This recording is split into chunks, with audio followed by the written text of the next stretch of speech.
Tout le monde parle des propres firmes comme du raccourci pour devenir trader professionnel. Et si je te disais que 95% ne passent jamais la phase challenge et que c'est exactement comme ça que les propres firmes gagnent une grande partie de leur argent. Aujourd'hui, on va creuser pas pour détruire les propres firmes, mais pour réellement comprendre la vérité qui se cache derrière leur business. Les propres firmes, c'est simple. Tu payes une évaluation, tu prouves que tu sais trader, et si tu réussis, tu trades avec l'argent d'une société et il te reverse une partie des gains que tu auras réalisés. Sur le papier, c'est le deal du siècle, mais en réalité, la plupart ne verront jamais un seul centime du profit partagé. Commençons par les chiffres. 95% des gens ne passent pas la phase d'évaluation, sachant qu'une évaluation vaut en moyenne entre 50, 100, 300 euros, ça peut même monter à 1000 euros pour certaines propres firmes qui sont en CFD. Je te compte même pas les resets. La plupart des propres firmes te permettent de reset ton compte et ça va te coûter encore 50, 100, 200 euros, 300 euros selon les propres firmes. Donc tu comprends bien maintenant une des parties de leur business. Ne pense pas que leur business c'est uniquement s'intéresser aux gens qui sont gagnants et dupliquer les trades des gens gagnants. Non, ils ont énormément plus d'argent à gagner avec les perdants puisque seulement 5% arriveront à passer la phase challenge et parmi ces 5%, encore une infime minorité vont arriver au payout. Et la phase payout, c'est pas tout, mais c'est pas parce que tu vas faire un payout de temps en temps que tu es rentable. La plupart des gens s'en tiendront à faire 1, 2 ou voire 3 payouts. Mais les gens réguliers, ce ne sont pas eux qui deviennent intéressants parce qu'ils sont une infime partie. Alors reste bien jusqu'à la fin de cette vidéo parce que je vais t'expliquer exactement comment ils gagnent leur argent parce que tu vas voir qu'il y a d'autres choses. Je vais t'expliquer également si c'est réellement intéressant pour nous en tant que trader, comment on va pouvoir optimiser ce modèle et comment toi aussi tu vas pouvoir réellement gagner de l'argent. Je vais te donner quelques clés. Donc c'est vrai que sur le papier, tout est cool parce que actuellement, tu as le choix entre déposer de l'argent chez un courtier ou passer par une propre firme. Si tu déposes de l'argent chez un courtier, tu sais que tu vas réellement trader avec ce propre argent.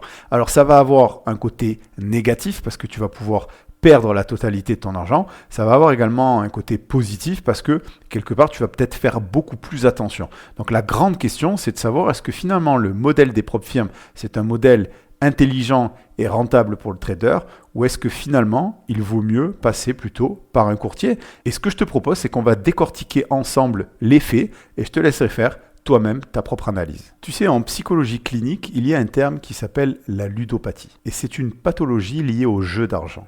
Alors, tu vas me dire, mais là, attention, on parle de trading, on n'est pas du tout dans des jeux d'argent. Eh bien, sache que cette frontière est ultra fine et je vais te l'expliquer. Depuis la nuit des temps, l'humain aime le jeu. Les cartes, les dés, les casinos, les grattages, le loto. Et tout repose sur la même promesse. Tu as l'espoir de gagner gros. Ou même si c'est pas gagner gros, de gagner de l'argent. Tu te dis que, enfin, un système qui va te permettre de gagner de l'argent. Eh bien, les propres firmes, c'est la version moderne de cette addiction. En réalité, c'est souvent le même mécanisme psychologique. On appelle ça le renforcement variable. Tu échoues 9 fois, mais la 10e fois, te donne juste assez d'espoir pour recommencer. Des études ont prouvé que le cerveau active le système de récompense dopaminergique, le même que pour la cocaïne ou les réseaux sociaux. Le renforcement variable, le fait de gagner de temps en temps de manière imprévisible, crée une forte dépendance car il entretient l'anticipation et le plaisir potentiel. Alors attention, je ne te dis pas ça pour te dire que il faut absolument arrêter de faire du trading ou arrêter de trader avec les propres firmes. Mais je veux essayer qu'on mette à plat un petit peu tous les faits et on va essayer de décortiquer afin de mieux comprendre tout ça. T'imagines bien que tout ce que je te dis, les propres firmes, elles le savent très bien.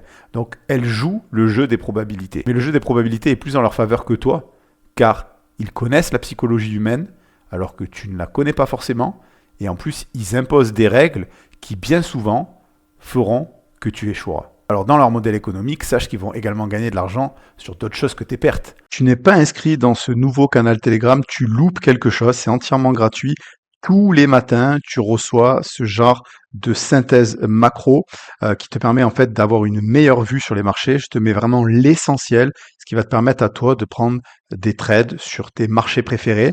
Tu sauras exactement les niveaux des dealers, tu sauras exactement si on est en gamma négatif, en gamma positif. Tu sauras également l'open interest, tu auras les fundings sur les marchés des cryptos. Enfin bref, tout ce qui va te permettre de mieux appréhender les marchés et enfin de prendre des trades avec la meilleure probabilité, j'ai envie de dire. Donc, inscris-toi si c'est pas déjà fait. Je te mets le lien en commentaire épinglé et directement en description dans la vidéo. Ils vont évidemment gagner sur les gens qui gagnent de l'argent, puisqu'ils vont prendre 10 ou 20% sur les traders rentables, mais c'est pas réellement là le cœur de leur business. Le cœur de leur business, il est sur la vente de data. Eh bien oui, parce qu'ils savent exactement comment chaque personne trade. Ils savent que toi, en tant qu'individu, tu as telle ou telle façon de trader. Ils savent si tu es rentable ou si tu ne l'es pas. Et dans tous les cas de figure, que tu sois rentable ou pas, ils vont pouvoir revendre tes données. Et oui, sache qu'aujourd'hui, la data, c'est la ressource la plus précieuse. Puisque par exemple, imagine que tu sois rentable, je pourrais vendre tes données, moi en tant que propre firme, à peut-être un hedge fund qui pourrait recopier tes positions. Ou même pire, si tu n'es pas rentable, je pourrais également revendre tes données à un hedge fund qui pourrait prendre l'inverse de tes positions, vu qu'on sait que par exemple 80% du temps tu es perdant, ou 60% du temps tu es perdant. Eh bien, je prends les positions inverses et comme ça, je sais que je peux gagner. Donc, tu comprends la gymnastique, il y a tout un tas de choses possibles et imaginables avec tes données. Alors maintenant, la grande question, c'est de se dire, sachant tout ça, le jeu est biaisé et donc c'est peut-être pas intéressant pour nous en tant que traders de trader avec les propres firmes. Moi, personnellement, je vais te donner mon avis. Je pense que c'est une chose intéressante, mais il faut effectivement avoir de vraies stratégies. Bon, maintenant voyons du côté trader. On va prendre l'exemple du trader qui n'est pas rentable et également l'exemple du trader rentable et on va regarder si ça peut être intéressant d'utiliser les propres firmes et à la fin, je vais vous donner, comme je vous l'ai dit, quelques clés. Première chose, le trader qui n'est pas rentable. Si il utilise les propres firmes, quel est l'avantage et quel est l'inconvénient ? L'avantage, c'est qu'il ne va pas mettre son argent en jeu. Il va pouvoir utiliser les propres firmes en mettant simplement peut-être 50 balles ou voire 25 balles sur la table pour certaines propres firmes qui vous permettent d'avoir un compte à 50K. Je mets des guillemets parce que ce n'est pas des comptes réels, mais ça va vous permettre d'avoir d'une part des règles, puisque du coup les propres firmes mettent des règles, des fois même pour certaines propres firmes ça peut être des règles un peu abusives, mais vous avez des règles et un cadre, et ça c'est important pour votre carrière par la suite. Donc vous avez des règles, vous faites votre trading et du coup finalement le risque que vous avez pris, il est de la somme de votre challenge. 25, 30, 50 balles, peu importe, voire 100 balles, mais je ne vous encourage pas à aller sur des trucs qui sont trop chers. Partez sur quelque chose qui est pas cher, comme ça vous savez que vous avez un risque qui est très faible. Si vous ne passez pas par une propre firme et que vous utilisez votre propre argent que vous allez mettre chez un courtier, deux solutions vont s'offrir à vous. Soit vous êtes sur les marchés futurs, soit vous êtes sur les marchés CFD. En étant sur les marchés futurs, on va vous demander un déposit relativement important puisqu'il correspond finalement au produit que vous allez traiter. Et on va vous demander un pourcentage de la valeur du produit que vous allez traiter. Sinon, vous allez devoir aller sur les CFD où là, justement, on va vous demander un déposit relativement faible. Donc ça, c'est l'avantage pour le CFD. Par contre, il y a d'autres inconvénients qui ne seront pas forcément divulgués dans cette vidéo. On pourra en faire une autre vidéo plus tard. Mais ça peut être un bon début dans l'idée de commencer avec, pourquoi pas, des CFD en mettant peut-être 200 balles, 300 balles sur la table pour vous faire la main. Mais dans tous les cas, vous savez que de suite, votre investissement, il est beaucoup plus important que seulement les 25 ou 50 balles que vous avez mis avec votre propre firme. Vous avez mis 300 balles et du coup, vous savez que ces 300 balles en CFD, vous pouvez les perdre. Donc, la vraie question, c'est de se dire, est-ce que en tant que novice, ça vaut vraiment le coup finalement d'aller déposer chez un courtier de l'argent qu'on va perdre? Parce que quelque part, c'est obligatoire de passer par cette case-là quand on est novice. On a tellement de choses à découvrir, à apprendre, etc., aussi bien dans le trading que sur son propre comportement, qu'on sait finalement qu'au départ, eh bien, l'argent qu'on va mettre, c'est un petit peu un investissement que l'on fait en soi. Et on sait qu'il y a une grande probabilité pour que cet argent disparaisse. C'est pour ça que je me dis finalement, le côté propre firme peut avoir un réel intérêt pour un novice, parce que du coup, le risque est très faible. Partons maintenant du principe que vous êtes un trader rentable. Si vous êtes un trader rentable, que vous mettez votre argent chez un courtier, là, l'avantage, c'est que vous allez gagner 100% de vos gains. Vous avez une liberté totale de ce que vous faites, puisque vous n'avez rien qui n'est imposé. Au niveau des règles, c'est vos propres règles. Vous faites ce que vous voulez. Si vous avez envie d'avoir du drawdown, si vous avez envie de garder vos positions la nuit, si vous avez envie... Bref, vous tradez de la manière que vous pouvez, que vous souhaitez en tout cas le faire. Et vous allez gagner 100% des gains. Évidemment, vous allez perdre aussi 100% de ce que vous allez perdre. Mais La nuance, c'est que tout vous appartient, vous êtes libre et vous allez pouvoir gagner de l'argent. Mais, justement, il y a un mais, vous allez être capé au niveau de vos gains parce que les tailles de position vont dépendre de la taille de votre capital. On ne va pas rentrer dans les détails dans cette vidéo, mais c'est important de le savoir que vous n'allez pas pouvoir mettre autant de positions dans le marché parce qu'il va falloir avoir un vrai money management. Et donc, vous allez être limité par la taille de vos positions et donc par la taille de vos gains par la suite. Et vos gains vont être étroitement liés finalement à la taille de votre capital. Si vous êtes sur les propres firmes, c'est là où on se dit, est-ce que c'est réellement intéressant pour quelqu'un qui est rentable d'utiliser les propres firmes? Et je vais vous dire ce qu'on peut ou pas faire avec les propres firmes. Vous avez des inconvénients, vous allez devoir partager les gains. Souvent, la propre firme va vous demander 20 ou 10% de gains que vous faites, donc elle va garder pour elle, donc ça c'est un peu l'inconvénient. Vous avez des règles aussi qui pour certaines propres firmes peuvent être ennuyeuses, donc on va vous limiter sur les gains, parce qu'on va vous demander d'avoir une certaine consistance, entre guillemets, ça veut dire qu'il ne faut pas de trop grand décalage entre ce que vous avez l'habitude de faire et ne pas faire. Donc du coup vous allez peut-être des fois être limité sur des journées qui sont très riches, très intéressantes, et vous allez vous dire, ben non, si je ne veux pas dépasser ma règle de cohérence, je vais me cantonner à gagner telle somme et pas telle somme. Donc, il y a des contraintes liées à certaines règles. Il y a également les news. Certaines propres firmes vont vous demander de ne pas être dans le marché 5 minutes avant, 5 minutes après. Donc, c'est des choses qu'il va falloir vous rappeler. Et puis, il y a également le fait que vous avez une épée de Damoclès sur la tête. C'est-à-dire que vous savez que votre compte, il peut sauter à n'importe quel moment. Parce que si vous avez enfreint une règle, eh bien, à un moment donné, on va vous ban le compte. Et dernière chose aussi à savoir, c'est que, comme je vous l'ai expliqué en début de vidéo, le modèle de la propre firme, c'est de gagner de l'argent sur les perdants et que si vous êtes trop gagnant, eh bien, vous allez vous faire dégager de la propre firme. Voilà, sachez-le, chaque propre firme le fait à un moment donné, elle vous a ciblé et elle voit que vous êtes trop gagnant. Donc, à un moment donné, elles vont vous proposer deux issues. C'est-à-dire, la première issue, c'est de vous envoyer chez un courtier.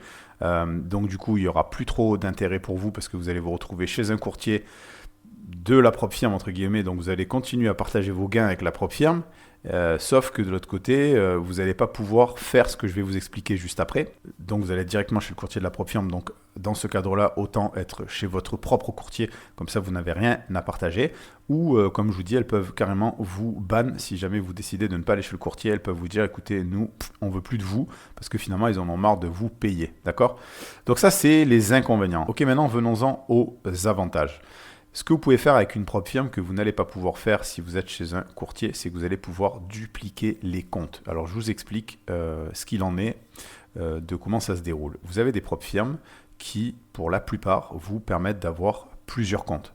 Certaines, c'est 5 comptes, d'autres 10, et il existe même des propres firmes où on peut avoir 20 comptes. Et donc l'avantage, c'est que quand vous savez trader, quand vous avez une stratégie qui fonctionne, quand vous avez backtesté, quand vous savez que vous êtes rentable. Pas rentable sur 1 mois ou 3 mois, mais rentable. Vous avez de l'historique, vous savez que chaque mois, vous retirez de l'argent de manière régulière. Alors là, ça devient très intéressant de dupliquer les comptes parce que, prenons un exemple simple, vous êtes capable de gagner 300 balles par jour de manière régulière. Ça fait quand même 6000 balles à la fin du mois. Mais maintenant, si vous multipliez ça par 5, eh bien là, d'un coup, ça fait 1500 balles par jour. Et 1500 balles par jour, à la fin du mois, là, la différence, c'est que ça fait 30 000. Et maintenant, je vous laisse imaginer si vous le multipliez par 10, par 20, etc. Et que vous pouvez même multiplier les propres firmes. Donc, vous voyez que là, vous commencez à avoir un modèle qui est scalable. C'est-à-dire que si vous êtes chez un courtier, comme je vous le disais, vous allez être limité par la taille de vos fonds. Aujourd'hui, vous avez par exemple 100 000 balles pour trader, bien vous allez prendre un risque par rapport à vos 100 000 balles. Vous n'allez pas pouvoir faire all-in. La différence avec les propres firmes, c'est qu'il va y avoir deux choses. La première, c'est la scalabilité, c'est ce que je vous expliquais, vous allez pouvoir multiplier les comptes. Et la deuxième aussi, c'est la prise de risque. Vous n'allez pas trader avec une propre firme comme vous tradez votre propre argent. Parce que finalement, le risque, c'est quoi? Eh bien, c'est le prix que vous avez payé pour avoir ce compte. C'est-à-dire peut-être 50, 100, 200 balles par compte, d'accord? Donc, imaginons que vous avez payé même 100 balles par compte. Vous avez 10 comptes. Ça veut dire que vous avez mis 1000 balles sur la table. Et que si vous perdez vos comptes réels, en réalité, vous avez perdu les 1000 balles que vous avez investies dès le départ. Mais pendant ce temps, vous avez rentabilisé votre trading.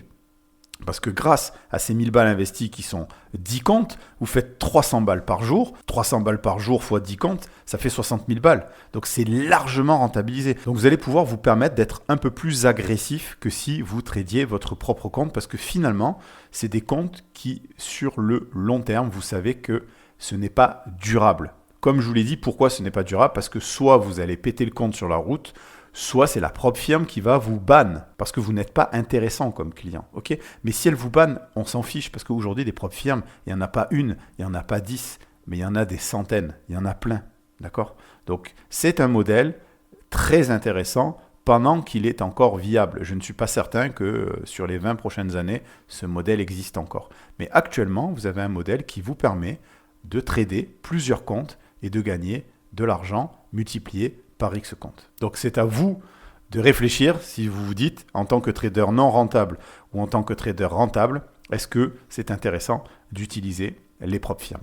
Maintenant, on arrive à la fin de cette vidéo et comme je vous ai dit, je vais vous donner quelques clés pour que vous aussi, vous réussissiez à gagner de l'argent avec les propres firmes. Petite pause rapide, tu veux aller plus loin dans ton trading, alors rejoins la capsule, c'est mon email privé que j'envoie tous les jeudis, avec des tips exclusifs, des opportunités d'actions, d'obligations ou même de matières premières, des tips et des infos que je creuse moi-même et que je ne partage nulle part ailleurs. C'est 100% valeur, zéro blabla et c'est gratuit.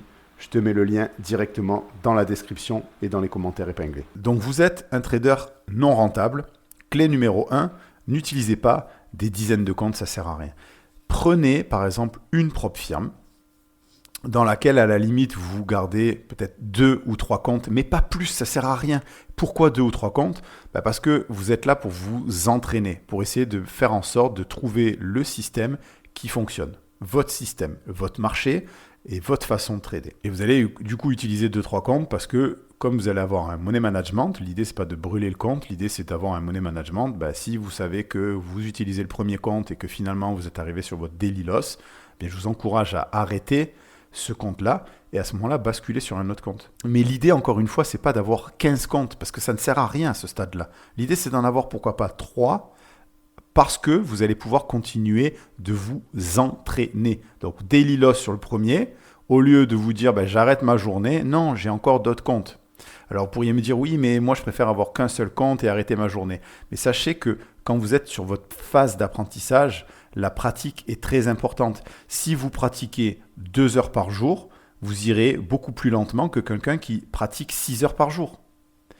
Si vous pratiquez juste une demi-heure par jour, vous irez encore plus lentement.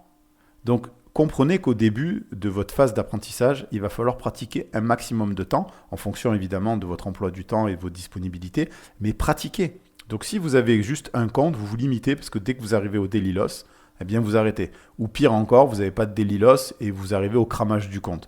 Donc, vous rentrez dans un processus où vous êtes tout le temps en train d'acheter des comptes et ce n'est pas ce qui nous intéresse. Donc, nous, on prend 3 comptes. Parce que comme ça, on se dit, je trade un compte et si j'arrive au daily loss, je vais continuer de pratiquer sur mes autres comptes. Ce n'est pas l'objet de cette vidéo, mais vous allez avoir votre façon de trader avec votre money management, etc., etc. Maintenant, rentrons dans la propre firme en elle-même. La deuxième clé, c'est de se dire, je vais comprendre réellement les règles de la propre firme. Chaque propre firme a ses propres règles. Certaines ont des drawdown suiveurs, d'autres ont des drawdown fixes. Certains ont des règles de consistance qui peuvent être de 30%, 40%, 50%. D'autres vont avoir d'autres règles. C'est à vous de bien les comprendre, ces règles. Parce que vous n'allez pas trader chaque propre firme de la même manière. Il va falloir vous adapter réellement aux règles. Si vous avez un drawdown fixe, vous allez travailler d'une manière différente que le trailing drawdown.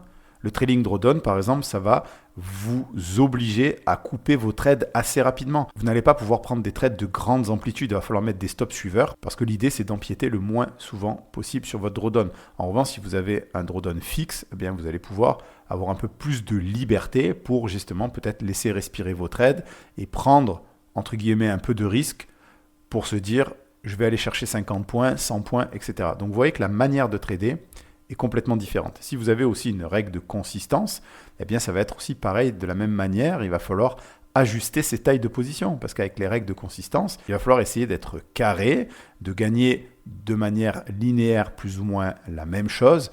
Et donc l'idée, c'est d'avoir une taille de position qui soit relativement similaire chaque jour de trading et de ne pas varier en fonction de la volatilité ou en fonction de plein de critères différents. Alors que si vous n'avez pas de règle de consistance, eh bien là, vous allez pouvoir vous adapter au marché et peut-être justement un peu plus chargé en fonction de la volatilité du marché ou au contraire un peu plus déchargé. Donc vous voyez que ce n'est pas la même façon de travailler. Et enfin, la clé numéro 3 que je veux vous partager, c'est justement la taille de vos positions. Sachez qu'au plus, écoutez-moi bien ce que je vais vous dire, sachez qu'au plus vous allez charger en taille de position et au moins vous gagnerez d'argent et au plus vous perdrez de temps. Pourquoi ? Parce que quand vous allez gagner de l'argent, eh bien vous gagnerez beaucoup d'argent. Évidemment, si je rentre avec 3 lots Nasdaq et que je fais 10 points, 20 points, peu importe, je vais gagner beaucoup d'argent. D'accord ? Mais en revanche, si je rentre avec 3 micros, eh bien je vais gagner 10 fois moins. Mais la différence, vous connaissez la fable du lièvre et de la tortue. Celui qui arrive à la fin, ce n'est pas le lièvre, mais la tortue.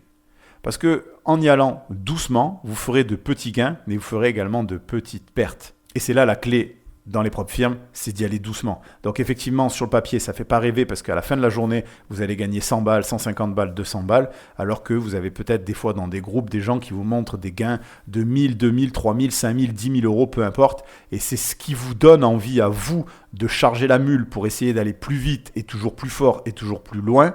Mais croyez-moi, ces gens-là, ils ne vous montrent pas les pertes qu'ils génèrent. Et en général, quand vous voyez un mec qui vous montre des gros gains, c'est que de l'autre côté, il fait également des grosses pertes. Donc, allez-y vraiment de manière tranquille. La 4e clé que je vais vous partager, c'est arrêter de trader votre compte propre firme comme si c'était votre propre compte. En fait, l'idée de se dire « je veux garder mon compte le plus longtemps possible », d'un côté, c'est bien, c'est sérieux, c'est-à-dire que vous êtes quelqu'un qui n'est pas un gambler, donc c'est intéressant. Mais d'un autre côté, sur le long terme, ça ne paye pas. En fait, la propre firme, ce n'est pas un système long-termiste, c'est un système court terme. Donc l'idée, c'est de trouver le juste milieu entre le gambler qui s'amuse et qui crame des comptes toute la journée et celui qui est trop sérieux et qui veut absolument garder son compte pour les 10 prochaines années. En fait, il faut trouver le juste milieu de manière à essayer de tirer le plus de profit possible à la propre firme. Alors déjà, la base, c'est de savoir évidemment trader, et c'est pour ça que vous vous entraînez avec vos propres firmes, comme ça. Maintenant, une fois que vous êtes rentable avec un compte, l'idée, c'est pas de l'emmener le plus loin possible, mais l'idée, c'est de scaler le système et de aller rajouter d'autres comptes. Donc, si vous êtes capable de faire 300 balles par jour, vous collez 5 comptes et de 300 balles par jour, vous passez à 1500. À partir du moment où vous avez confiance en votre trading, en votre capacité de trader, que vous avez un money management qui est clair, que vous avez un système à vous qui est clair, que vous connaissez vos horaires de trading, que vous connaissez votre marché, ben tout ça, c'est en amont de la propre firme. Que vous soyez sur votre propre compte ou que vous soyez sur un compte de propre firme, ça ne change rien. Et après, l'idée, c'est de scaler, de passer à la phase d'après où vous allez coller d'autres comptes et où justement là, vos revenus vont être quasiment illimités. C'était tout pour cette vidéo, j'espère que vous avez apprécié. Si c'est le cas, n'oubliez pas, mettez des petits likes, abonnez-vous. Dites-moi dans les commentaires si vous avez des propres firmes, si vous scalez déjà, est-ce que vous êtes rentable, est-ce que vous n'êtes pas rentable. Et surtout, si vous avez des tips à partager au niveau des propres firmes, n'hésitez pas, dites-le dans les commentaires, ça aide vachement la communauté. Nous, on se retrouve dimanche prochain. Sur ce, les amis, ciao, ciao, ciao.